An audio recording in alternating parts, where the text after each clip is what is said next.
Hi, I'm Harrison Wise. I'm your host for today's episode of FOAFing Around With. And today we are FOAFing around with Andy Brenits. He's a fractional chief brand officer and founder of Brenits Creative. Andy, welcome to FOAFing Around With. Hey Harrison, thanks for having me. I'm happy to talk about all of this, and it's Friday. It's FOAF Around Friday, so Hey, my FOAF Around Friday. Exactly. We need to brand that. So for those that don't know you already, like I do, tell us a little bit about yourself. I help small, medium-sized businesses across the country. I have a couple of clients in Europe also. Compete with big brands, basically, by creating a consistent way to look, communicate, and act, that's what branding's about. It's not just logos. It's about keeping things consistent. What kind of fractional, CXO do you most identify as, and what does that really mean? So that's way better than having to give my elevator pitch. So my background is in graphic design. I've been doing what I do for 30 years. I'm not new to this field at all. I started designing T-shirts and graphics for Gap and Banana Republic. I was very lucky to be in house and learn how to do what I do from a business and strategic perspective.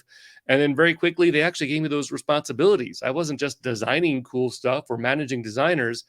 I had to do research and analysis and look at what is selling and what in what store, what is selling where and why, and figure out how do we create more of what people are buying, put it into the stores where they're buying it, move stuff around. If our line of things that we designed aren't selling in New York, but they are in San Francisco, pack it up, move it over, and let's switch. So I learned early on, this is back in the 90s, that there is actual strategy behind developing visuals, graphics. We used to call it corporate identity. Now it's all lumped into branding.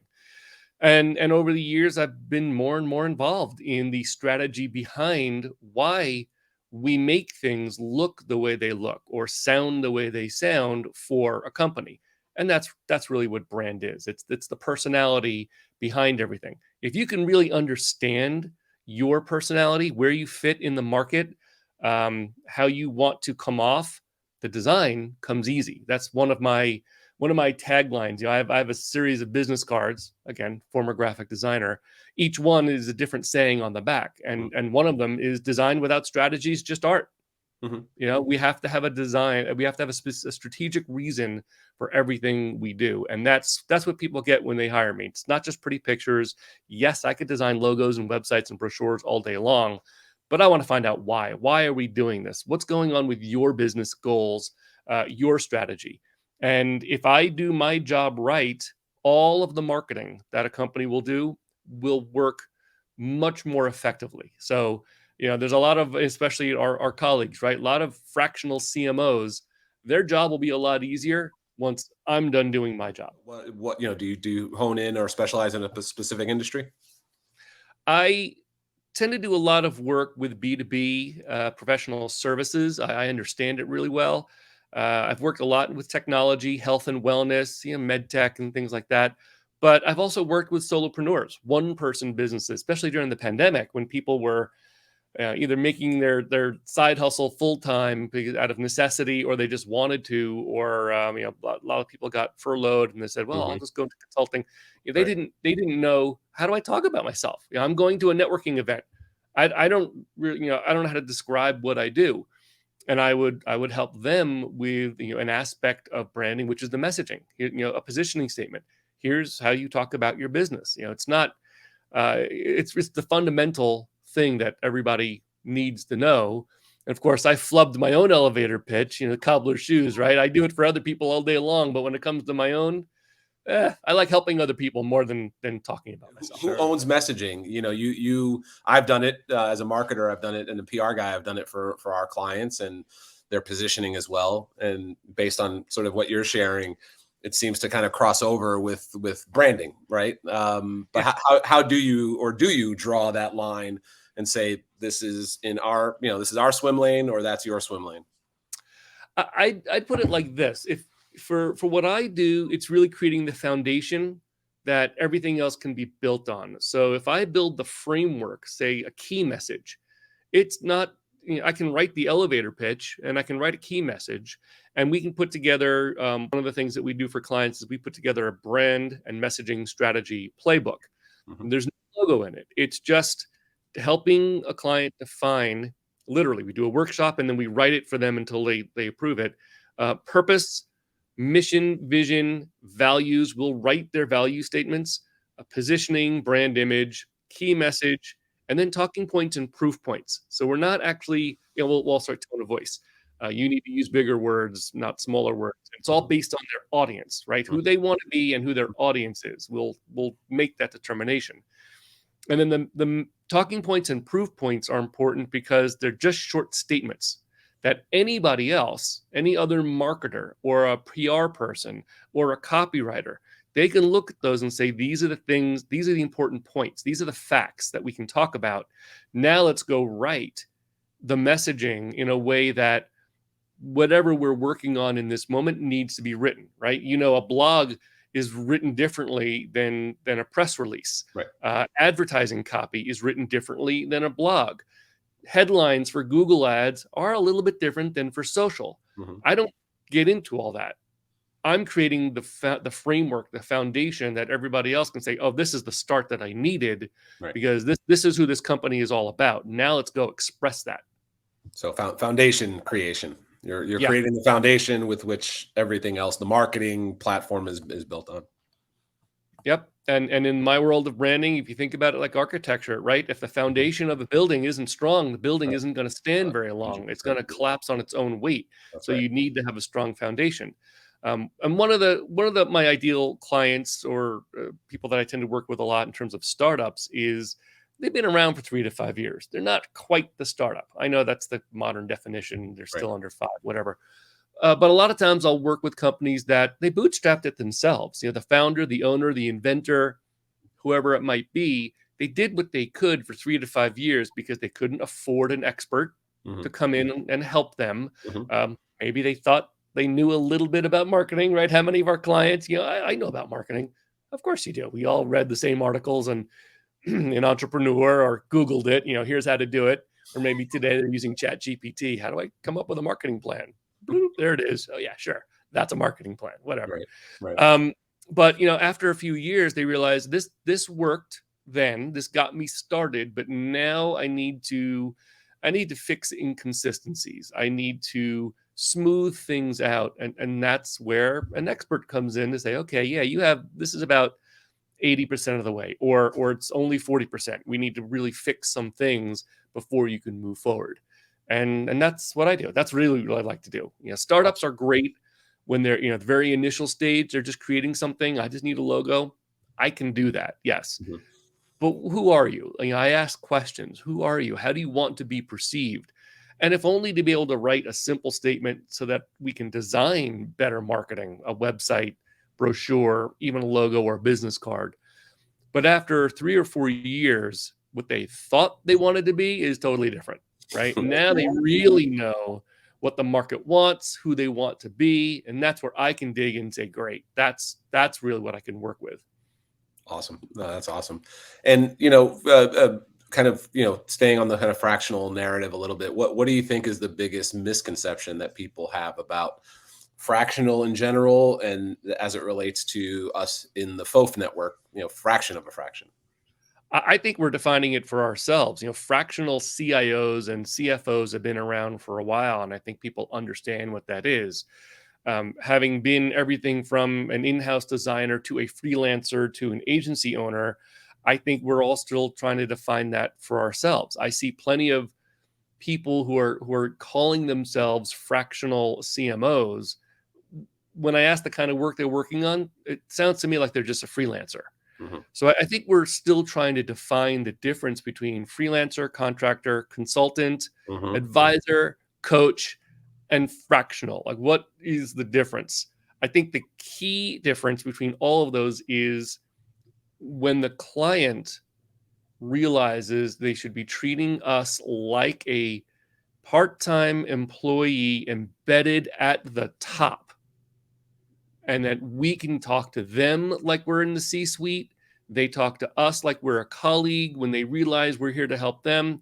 That's the mindset. That's the shift difference between just a transactional project, which is the freelance work. Call it Right. consulting, advising, whatever. The freelance work is here's a project, do it, then go away. Maybe it takes a week, maybe it takes 6 months. Mm-hmm. When we're brought in as a fractional, we're having the deep conversations with the owner, strategic level stuff. They're not holding back. They're telling us what's really going on.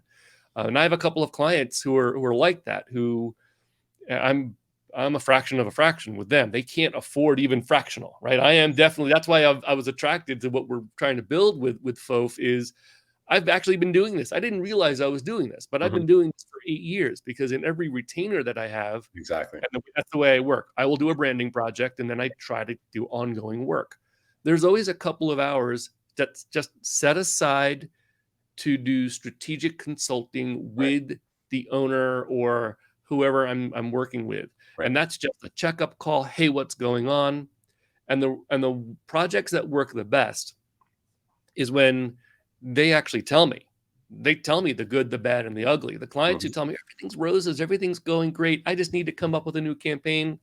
That's fun. But when the Right. one says, yeah, here's the shit that's going down right now. Great. Now I can get into problem solving mode. That's what I think a fractional or that's what we should be. We are truly an embedded advisor, more than advisor. We're an embedded part-time team member. I don't Mm-hmm. want to say employee because we're still 1099 for the most part. Interventionist was a word that I heard used in that context. Yep. And I think it'd be natural for us at some point to then transition off to just being a consultant, right? Right. If we've done our job right, we could be hiring our replacement Right. because the company is now successful and they can afford a replacement. And let's face it, if we all wanted full-time jobs, we'd all go get full-time jobs. We could just hire ourselves, but there's something special and different about us that we like a variety of work and It's, working with a variety of it's clients. the If I, spice of if I life. It's the spice yeah, of if I life. wanted a job, I'd go get a job. So then what does a successful fractional hire look like? And how would a CEO or founder kind of measure that success? I think, given the context of what we just talked about, I would treat it like you're hiring an employee. What you have to have a really good definition of the role you want that person to play and the outcomes. What's the measure of success? When this engagement is done, when your 8 hours a week for 6 months are done, you should have accomplished X, Y, and Z. Mm-hmm. And then if you can clearly articulate that, and then you have conversations with people, it's just I think it's not about putting something up on LinkedIn. It's a little bit about networking. It's a little bit about relationship and a lot about competency. But you have to have a really good understanding of what the goals are so that you can, when you hire somebody, you can determine, do they have the skills and time Mm-hmm. to accomplish this? Open-ended question. What are you most excited or concerned about for the second half of 2023? I think the economy is weird right now. I'm seeing a lot of interest. I'd like to talk to you. I think I have a project, but companies are still being very careful about their budget, very careful about the bank account. They don't know what the future holds. I've done this for a long time. These are cycles. I've seen these cycles before, at least 4 times. Mm-hmm. People don't know what's coming, and when the mistake I think they make is they cut marketing and design budgets Mm-hmm. when in reality, you want to make sure people still know that you're in business, that your company is around. You want to be top of mind when we all come out of this uncertain time. Yep. Well, that's only going to happen through marketing. Right. And that it means you have to take a different marketing tactic. Should I be on social media? That's the biggest question I get. Should I be on social media? I don't know. Are your customers on social media? Well, I don't know. Well, then I can't answer that question. Have you ever looked into it? Have you ever, made a, do you know whether your customers read print or are they online all day? Like, where you put out your messaging and the Right. tone of voice you use and the tactics totally depends on who your target audience is. But if they're not spending either, then the best you can hope for right now is stay top of mind. Mm-hmm. So your strategy and tactics should be about staying top of mind. Don't cut, do something different. And that's what's concerning to me right now is there's interest, but people that feeling of, I don't know what next year is going to hold quite yet, especially this week, right? If we look at what the market is doing this week, everything is down. Last week, people felt very optimistic. This week, not so much. Right. And that's one of the benefits we bring as the fraction of a fraction group is somebody could, maybe you don't need me for a half a day or a full day once a week. Maybe you really only need a once, a twice a month hour accountability call. Right. I've got some clients that it's just 2 hours a month. My website is brenits.com, my last name, Brenits.